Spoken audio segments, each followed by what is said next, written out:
Hello, আমি অনিশা। নতুন একটা ভ্লগে তোমাদের সবাইকে ওয়েলকাম।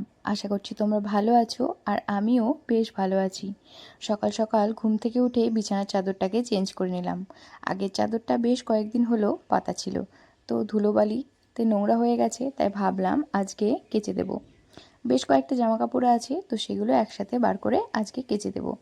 তো ওইদিকে আবার যাওয়ার সময় হয়ে যাচ্ছে, তো কাজগুলো গুটিয়ে রেখে যেতে হবে।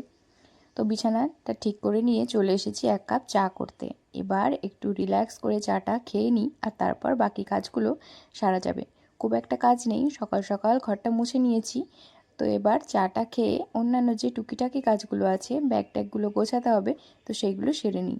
পাশে বেশ কয়েকটা জলের বোতল ছিল, তাই ভাবলাম যে জলের বোতলগুলোকে ভরে ফ্রিজে ভরে দিই।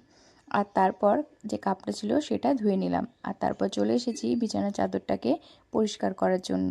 তো এটাকে ভিজিয়ে দেব। আরও কয়েকটা জামা কাপড় আছে, সেগুলো আর একসাথে এর সাথে দেবো না, দিলে কালারটা নষ্ট হয়ে যাবে। তারপর ঘরের দিকে আসতে গিয়ে দেখি এখানে একটা পোকা ছিল। তোমরা যদি কেউ জানো এই পোকাটাকে কি বলে একটু জানিও তো। তারপর টেবিল কভারটা ধুয়ে দিয়েছিল, তো সেটাই আমি পেতে নিলাম। আর এবার আর সেরকম কোনো কাজ নেই, তো স্নান টান করে চলে এসেছি ঘরে। তো ঘরে এসে এবার রেস্ট করার সময়, তো স্নান সেরে উঠে জামা কাপড়গুলো মেলে দিয়ে আসলাম, আর এবার একটা বিস্কিট আমি খেয়ে নেব। তবে আজকে একটু বেশি জল ঢালা হয়ে গেছে, সেই জন্য চোখটা আমার একদম লাল হয়ে গিয়েছিল। আর তোমরা গলার ভয়েসটা শুনে বুঝতেই পারছো কী পরিমাণে ঠান্ডা এখনও লেগে আছে আমার। তো চলো, আজকের ভিডিওটি ছিল এই পর্যন্তই। দেখা হবে অন্য কোনো মিনি ভ্লগে। বাই।